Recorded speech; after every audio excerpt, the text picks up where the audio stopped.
Anong pangalan kasi ng palace na to? Gyeongbokgung Palace.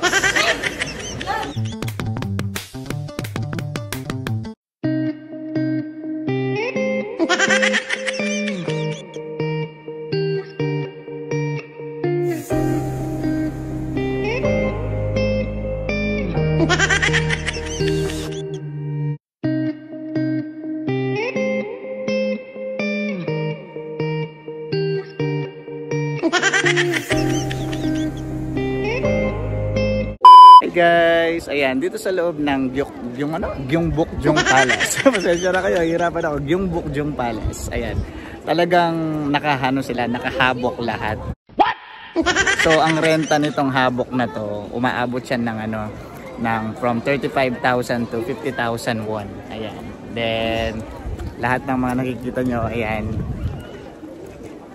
nakasuot sila ng ganito kasi libre itong entrance mo dito sa Gyeongbokgung Palace kapag suot mo to. Kung hindi naman, magbabayad ka ng 3,000 won, which is kung halimbawa US dollars naman yung pera mo, mura lang yun guys. Ayan, convert nyo na lang magkano ang 3,000 won sa diba?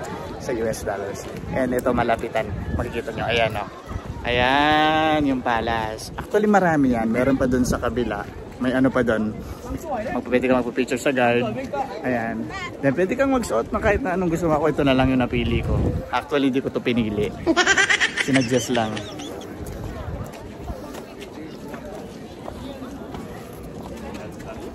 Hindi mainit kaya maganda.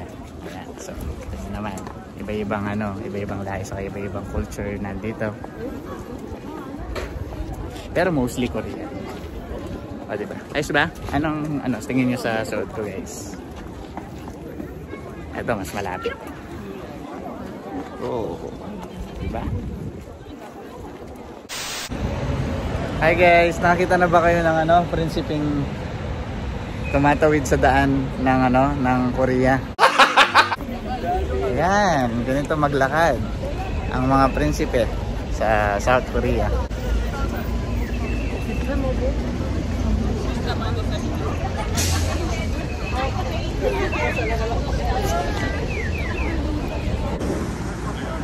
Ayan ang Seoul, South Korea.